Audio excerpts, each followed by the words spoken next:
ቢያንስ በረመዳን አራት ነገሮችን አብዙ፣ አራት ነገሮች ላይ ትኩረት አድርጉ ብለውናል ይላል ሰልማን። ኸስለተይን ሁለቱ ነገሮች ቱርዱነ ቢሂማ ረበኩም እነሱም በሰራችሁ ባበዛችሁ ቁጥር ጌታን ታስደስቱባቸዋላችሁ አሉ። ወኸስለተይን ሌሎች ሁለቱ ደግሞ ላገና ለኩም አንሃ እናንተ ቢአህር ሐጃ ናችሁ፣ በጣም የሚያስፈልጋችሁ ናችሁ ባታቁ እንጂ እነሱን ተው ቢሏቸው እንኳን አትተውም ነበረ አሉ። አመል ኸስለታን ለታኒ ቱርዱነ ቢሂማ ረበኩም ጌታችሁን የምታስደስቱባቸው ሁለት ተግባራት የተባሉት የመጀመሪያዎቹ በጣም ቀላል ናቸው፣ ግን ትዘነጓቸዋላችሁ። ምንድነው እሱ? ፈሸሃደቱ አላ ኢላሃ ኢላላህ ተጅዲድ الإيمان ኢማንን ማደስ ያስፈልጋል። ቅድም ያልነው ማለት ነው። ረመዳን መጣ ኢማኔን እንዴት ልደስ ነው፣ ቤቴን እንዴት ልደስ፣ እንዴት ቀለም ልቀባ የሚለው ከዛ በፊት ኢማኔን እንዴት ልደስ፣ በወንጀል ቆሽሻለሁኝ፣ ረመዳን እንዲቀበለኝ ምን ማድረግ አለብኝ ብላችሁ ራሳችሁን ጠይቁ። ተሁሉም በፊት አቂዳዬ ትክክል ነው ወይ? አላህ በሚወደው መልኩ ተሽርክ ተቢድዓ ተኹራፋት ተማዓሲ እንዴት እጸዳለሁኝ ብላችሁ ላኢላሃ ኢላላህን እንዳዲስ አዲስ እንደሚሰልም ሰው ላኢላሃ ኢላላህ ትላለህ ከልብህ ማለት ነው። ሸሃደቱ አላ ኢላሃ ኢላላህ እንግዲህ ኢማንን የማደስ የሚለው እንግዲህ አቂዳን በሙሉ መከለስ ይኖርብናል ማለት ነው። እና በተመሰቃቀለ እምነት ላይና አመለካከት ላይ ሆነን የምንጦመው ረመዳን ቢሆንም ቦታው ምቹ ካልሆነ ውጤት ሊያመጣ አይችልም። ለምሳሌ ዝናብ ሲዘን በሁሉም ነገር ላይ ነው የሚዘንበው። ይሄ ቤት ነው፣ ይሄ ድንጋይ ነው፣ ይሄ ቆሻሻ ነው፣ ያዛባ ቦታ ነው ምናምን አይልም፣ ይወርዳል። ሲወርድ ግን ያ ዝናብ ውጤት የሚሰጠው በዘነበበት ቦታ ሁሉ ነው ወይስ በምን ቦታ ነው ውጤት የሚሰጠው? ጥሩ ማሳ፣ ለም የሆነ ማሳ ጎበዝ ገበሬ መጀመሪያ አለስልሶ መልሶ አንጥፎ አዘጋጅቶ በተጠንቀቅ የሚጠብቅ ማሳ ያ ነው ቶሎ የሚያበቅለውና ብሩ አዝመራ ሊያመጣ የሚችለው ማለት ነው። ድንጋው ላይ የወረደው ዝናብ ምናልባት ተድንጋው ተንኳሎ ጎርፍ ሆኖ ወንዞችን ሊመግብ ይችላል። ድንጋው ግን ምንም አይጠቀም ዝናብ ስለወረደበት። ለምን? ዝግጁ አይደለምና ለመቀበል ማለት ነው። ድንጋይ ዝግጁ አይደለም። ቆሻሻ ቦታ የወረደው ዝናብ የብሱን አካባቢውን ያገማብናል ማለት ነው። የበለጠ እዛ ቆሻሻ ቦታ ላይ ዝናብ ሲወርድበት ጭምልልቁ ነው የሚወጣው ማለት ነው። በመጥቀም ፈንታ ይጎዳል፣ የበሽታ መነሻ ይሆናል። እና ረመዳኑ እንግዲህ እንደዛ ነው ማለት ነው። መጀመሪያ የተበላሸ አቂዳ ካለን ሽርክ ካለብን ለምሳሌ በቢድዓ ተጨማልቀን ከሆነ በሙኻለፋት ከሆነ ያ ነገር ቢወርድም ምንም የሚጠበቀው ውጤት ሊመጣ አይችልም። አህል አይደለንምና ዝናቡ ወርዶ ነበረ፣ እኛ ግን በዝናቡ ለመጠቀም ዝግጁ እስካልሆን ድረስ ኢማን እስካልታደሰ ድረስ ውጤት አይሰጥም ይሉናል። ረመዳን መጣ ማለት የለውጥ በር ተከፈተ ማለት ነው። ነገር ግን ብዙዎቻችን ረመዳን ሲገባ ሁሉንም መልካም ስራ በአንድ ጊዜ ሰራለሁ ብለን እናስብና ሳምንት ሳይሞላን እንደክማለን። እውነተኛ ስኬት ያለው ብዙ በመጀመር ሳይሆን በጥቂቱም ቢሆን ውጤታማ ስራ በመስራት ነው። በዚህ በተባረከ ወር መንፈሳዊ ድልን ለመቀዳጀት እነዚህን 5 ቁልፍ ነጥቦች ብቻ ትኩረት ስጡባቸው። በምቾት ውስጥ የኖረ ሀብት ውስጥ የኖረ ሰው የተራበ ጨጓራ ያለ አይመስለው፣ የታረዘ ገላ ያለ አይመስለው። እሱ ያለበሳቸው ልብሶቹ ገና ሳጥን ውስጥ አለ። ይሄ ደግሞ የመቼ ነው ብሎ የሚያገላብጠው ማለት ነው። ረመዳን የሚባል ወር አላህ ደነገገና ደሃውንም ሀብታሙንም እኩል ከሱብሒ እስከ መግሪብ ምግብ እንዳይበላ ከለከለ። ማፍጠር አይቻልም። ረመዳን ዋጅብ ነው አላህ ያደረገው፣ የዲኑ አንዱ ምሰሶ ነው። ወሰውሙ ረመዳን እብኑ ሐዝም እንደሚሉት ከሽርክ በኋላ ረመዳንን አውቆ እንደሚያፈጥር ሰው ወንጀል አላቅም ይላል። ማፍጠር ክልክል ነው ለደሃም ለሀብታ። ያኔ ታዲያ ከዙሁር በኋላ ያነ ባለሀብት ረሃብ ሲጀምረው የተራቡ ሰዎች እንዳሉ መገንዘብ ይጀምራል። ይህን ድምፅ እርዳታ ከሚጠይቁት ልሳን አይደለም የሚሰማው፣ አንጀቱ ሲጮህ ጨጓራው ሲፋጭ ከዛ ነው ድምፁ የሚሰማው። ያስርብህና አላህ የተራባለየው ማለት ነው። በርግጥ አንተ ሙሉ ቀን ተርበህ ውለህ ማታ በሚያምር ቴምር ነው የምታፈጥረው። ሳምቡሳውም ጠረጴዛውም ሞልቶታል። ሾርባው ፊት ለፊትህ ነው። ምግቡ በየአይነት ነው። ዓመቱን ሁሉ ረመዳን የሆነባቸው አለ። ልብ በል ነው መልእክቱ። እንድትተዛዘን ነው ስልጠናው ዓላማ እንጂ ለአላህ ስልጣን የምትጨምረው የለም። ዓላማው የራበው አለ፣ ዙረህየው የቸገረው አለ፣ የታረዘ አለ። አንተ ቤት ምግብ ተርፏል። አንተ ቤት ማዕዱ ሞልቷል። ጉርሻ ያጣል። አንዴ በልቶም ያድርሰዋል። ዙረፈት ልጋቸው ማለት ነው። ምቾት ውስጥ ያለ ሰው እንዲህ አይነት አስገዳጅ ጾም ኑሮ ረሃብን ካልቀመሰው ድህነትን አያውቀው። ይህ ረመዳን ከመምጣቱ በፊት ከነፍሴ ጭምር ሁላችንም ከአላህ ርቀናል። ሁላችንም ከቁርአን ርቀናል።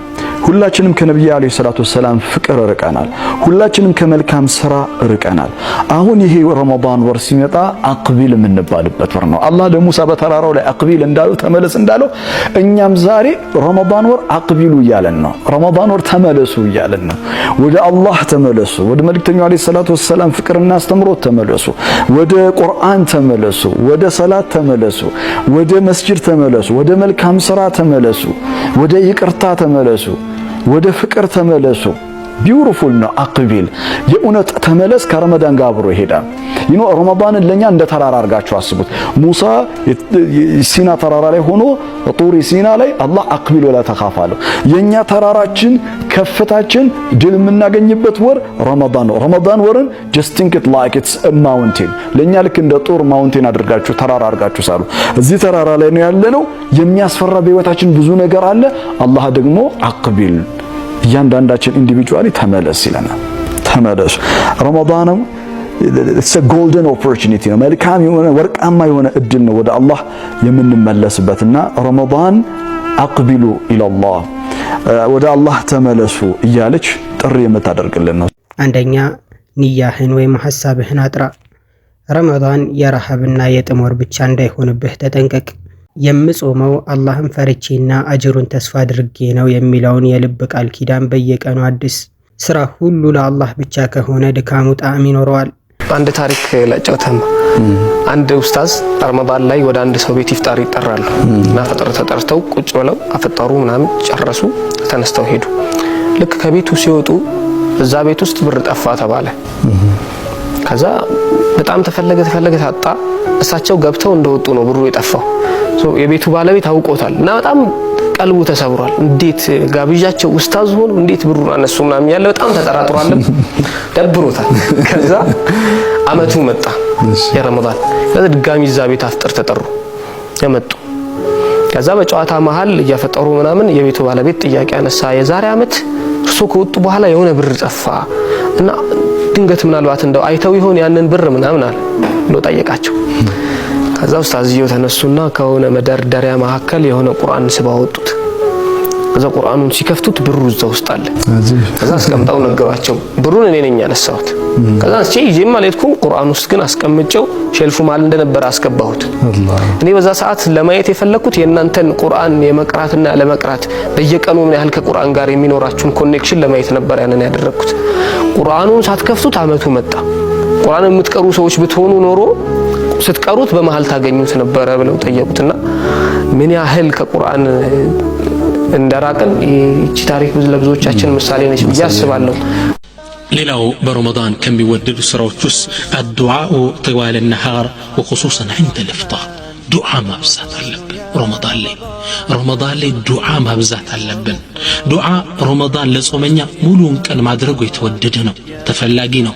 በተለይ ሊያፈጥር ሲል والدعاء مطلوب من الصائم طوال نهاره بكان مولون كان ما درجو يتوددنه ولكنه مطلوب من سورة خاصة عند الإفطار بتل اللي عفتر سي الزجاج ربوتي يالا بتام دكمو يالا مقبوك أربولت يالا ما درجو دعاء أي ملسم.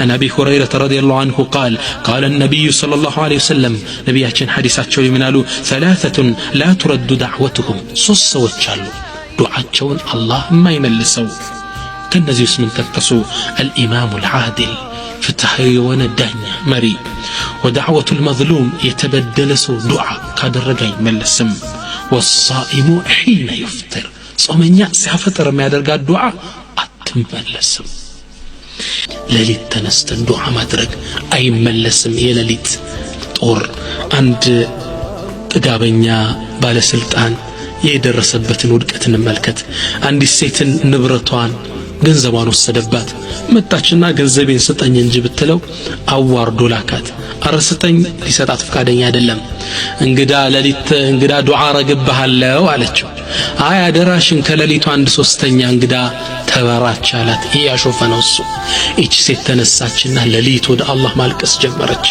የተበደለ ሰው ዱዓ አይመለስም ይህ ሰው ከጥቂት አመታት በኋላ ከጥቂት ወራት በኋላ ተዋርዶ ከስልጣኑ ተባሮ ዱንያው የት እንደገባ ሳይታወቅ ለማኝ ሆኖ መንገድ ላይ ስታልፋየችው አንተና እንዴ አዎ እንግዳማ የመከርከኛች ሰዓት ጠቅማኛለች አለችው ተዋርዶ ለማኝ ሆኖ ቀረ ሰው የሌሊት ዱዓ አይመለስም ለዛ ነው ኢማሙ ሻፊዒ ምን ይላሉ አተህዘኡ بالدعاء وتزدريه وما تدري بما صنع الدعاء سهام الليل لا تخطي ولكن له أمد وللأمد انقضاء አንተ በዱዓ ነው እንደምታሸፈው የሌሊት ጦር እኮ ከተወረወረ አይስትም ጊዜ ገደብ ይኖራል ያ ጊዜ ደግሞ ተፈጻሚ ይሆናል ዱዓ በሌሊት አይመለስም ኢንሻአላህ ሁለተኛ ከቁርአን ጋር ጥልቅ ግንኙነት ይኖርህ ቁርአንን ለመጨረስ ብቻ አትሩጥ በቀን አንድ ገጽም ቢሆን በተመስጦ አንብብ ትርጉሙን ለመረዳት ሞክር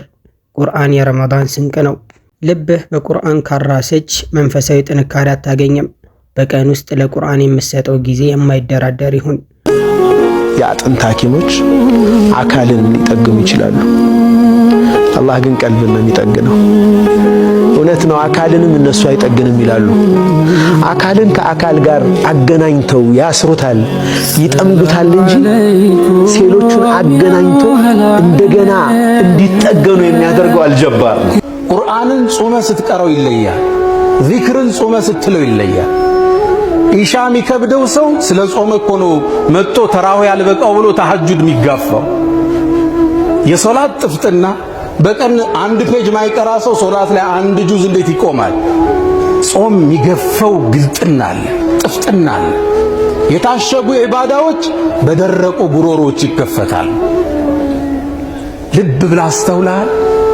አዛን ከማለቱ 20 ደቂቃ በፊት ሚሰማህ ደስታ ምድር ላይ እሱም ይተካል ተምሩ ቀርቦ ቢስሚላህ ብለ ስትመገበው ለሳኢሚ ፈርሐታ ሁለት ደስታ አለው ተብሎ ደስታው ያኔ ይታተማል በተለይ ከዓሱር በኋላ ቁርአን ይዘህ ቀን ትንሽ አርፈህ ቁርአንን እስኪያዘው ጥፍጥናው የተለየ ነው ዚክር እስኪበለው ተስቶ የተለየ ጌታዬ ዛሬ ስለ ራሴ ስሞታ ላቀርብ ነው በረመዳን ብዙ ነገር እንደምጠይቅህ ነበር ማስበው ከመቼው 4 ቀን እንዳለፈ እንኳን አላውቅም አላህዬ መጀመሪያ ስለምን እንደምጠይቅህ የማላውቅ ደካማ ፍጥረትህ እፊትህ መጥቻለሁ አላህዬ በላ ጠግነኝ ያዘንኩት በሁሉም ሆነና ግራ ገባኝ ተቆጥተህብኝ ይሆን እንዴ አላህዬ አንተ ተቆጥተህብኝ ወደ ማልሸሽ ነው እባክህ ታረቀኝ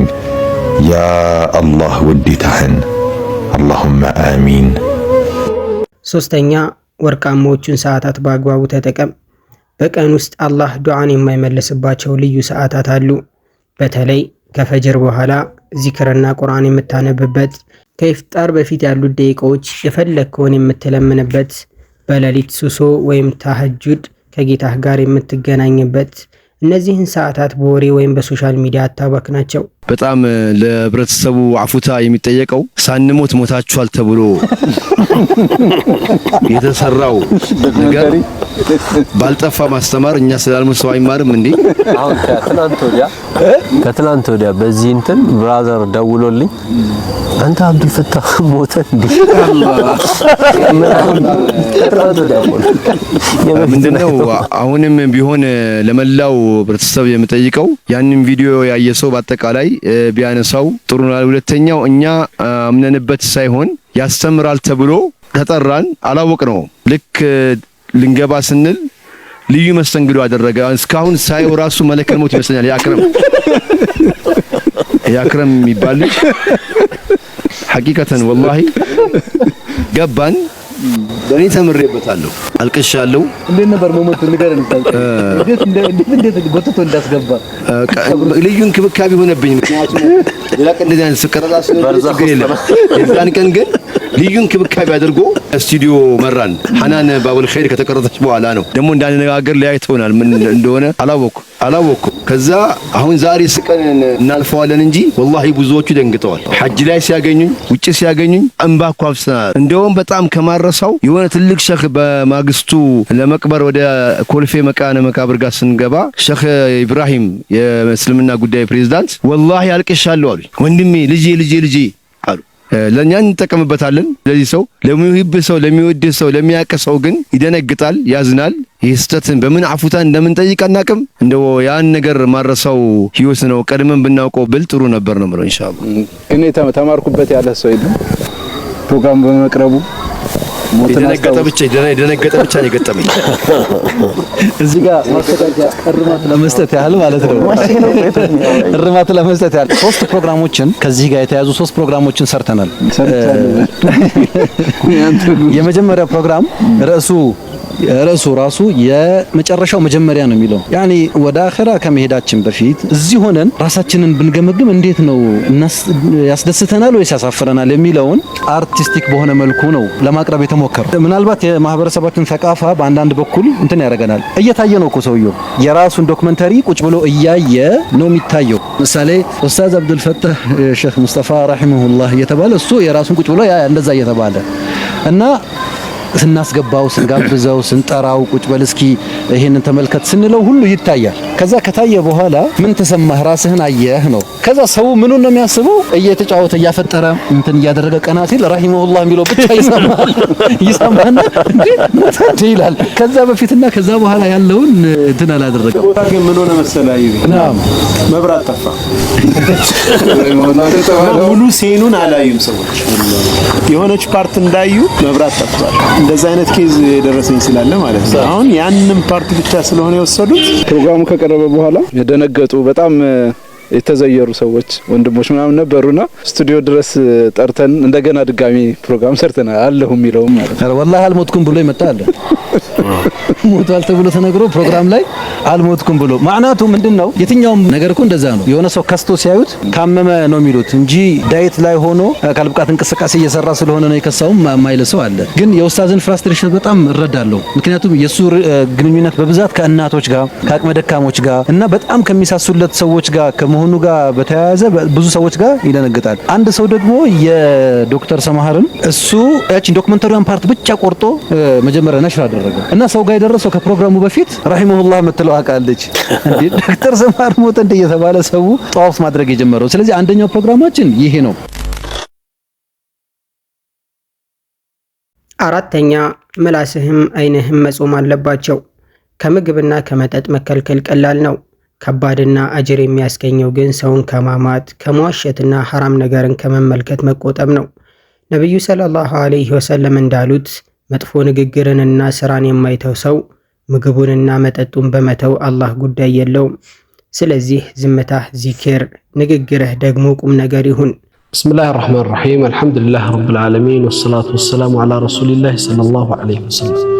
ባዕድ ተከበራችሁ ወንድሞቼ አላህ ሱብሓነሁ ወተዓላ በቁርአን ውስጥ የተለያየ ምሳሌዎችን በእኛ ማንነት ውስጥ ያመጣል። ምሳሌዎቹ ግዙፍ ትልቅ ወይም ደግሞ በእኛ አእምሮ ትንሽ የሚመስሉ ነገሮች ለምሳሌ ሱለይማን የሱለይማን ጉንዳን አለይሂ ሰላም አላህ ስራቸው እንደላቸውና የሚገርም ተምሳሌታዊ ቁርአናዊ አቀራረብ ውስጥ ቀርቦ ሱራም ተሰይሞለት እናገኛለን። አንዳንድ ጊዜ ጥበብ ወይም ደግሞ ሕክማ የባዩ ትልቅነት አይደለም የሚታየው የሚደረግበት ጥበብ ወይም የሚተላለፍበት መልእክቱ የሚደርስበት መዋቅፍ ሁኔታና አቅጣጫ ነው የሚወስነው። የሱለይማን አለይሂ ሰላም ነምለ የነብዩላህ ሱለይማን በጣም ይገርመኛል። ቁርአን ውስጥ አላህ ሱብሓነሁ ወተዓላ አላህ እኛን ሲያናገር እናንተን ያላችሁበትን ቦታ ፈትሹ ብሎ ሊያሳየን ሲፈልግ ነምላ ትንሽ ጉንዳን የፈጠረችውን ተጽዕኖና ያላትን አቅም ያሳየናል። እዚህ ውስጥ ነብለዋ በሚገርም መዋቅፍ ውስጥ እናገኛታለን። 4 ነገራቶችን የያዘ መውቅፍ ውስጥ ቁርአን ውስጥ እንደተገለጸው እቺ ነብላ በሚገርም ብቃት እና ሁኔታ ውስጥ ሆና ያቺ ትንሽ ፍጡር ለሰው ልጆች ማስተማሪያ ሆና ቁርአን ውስጥ እንድትቀርብ ቁርአን እንዲሰየምላት ያደረገ ስራ የተገበረች ናት። لا يحتمنكم سليمان وجنوده إنهم لا يعلمون አይደለም ادخلوا مساكنكم لا يحتمنكم سليمان وجنوده ወደ ጉድጓዳችሁ ግቡ ሱለይማንና ወታደሮቹ እንዳይረግጧችሁ እንዳይገሏችሁ እነሱ ሳያውቁት የሚገራርም መዋቅፍ ነው። ጉዳዮቹን በዝምታ ማለፍ አንዳንድ ጊዜ ዝምታ ቦታው ላይ ካልሆነ በስተቀር ያለ ቦታው ዝምታ ሲደረግ ጥፋት ይሆናል። አንዳንድ ጊዜ መነጋገር ያለ ቦታው ሲሆን ደግሞ መናገርም ጥፋት የሚሆንበት ጊዜ ይመጣል።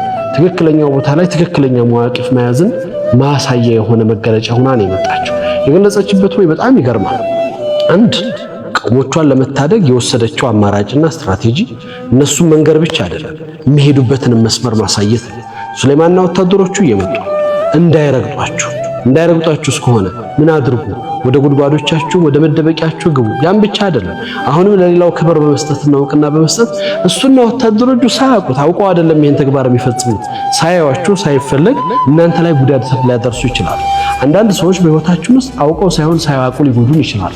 እኛ ግን ከኛ የሚፈለግብንን ስራ መስራት። ለዚህ ነው መናገር ባለብን ቦታ መናገር የጥበቦች ሁሉ ጥበብ የሚሆነው። መናገር በሌለበት ቦታ ዝም ማለታችን ሌላው የጥበብ መገለጫ የሚሆነው። እቺ ትንሽ ፍጡር አላህ Subhanahu Wa Ta'ala ባሳያት ልክ ለሰው ልጆች ማስተማሪያ ሆና ሰዎችን ቆሞቿን ማህበረሰቦቿን ለመታደግ ሄደችበትን ርቀት ትልቅ ማሳያ በሆነ ተግባር ውስጥ አላህ Subhanahu Wa Ta'ala ገልጾታል። ሰዎች ብዙዎቻችን አሁንም ቆም ብለን እንድናይ የምፈልገው በብዙ መልኮች ውስጥ ብዙ ጥፋት ጠፍተው ብዙ ችግሮች ተፈጥረው ማህበረሰቦቻችን ላይ አደጋ ደርሰው ነጋችንን ሊያበላሽ ትውልድን ሊቀጭ የሚችል ተግባራቶች ሲፈጠሩ ዝምታን መርጠናል። የማይገባው ቦታ ላይ ዝም ብለናል።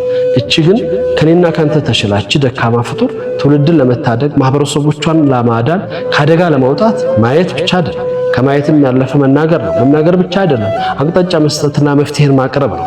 በዚህ ልክ ሄደችበት ርቀት ስናይ አላህ Subhanahu Wa Ta'ala ያናግረናል። አንተ ከዚህ ከትንሽ ፍጡር ያነስከነህ ትንሿ ፍጡር ስለ ሰው ልጅ ስለ ቆሞቿ ስለ ህዝቦቿ ተጨንቃለች።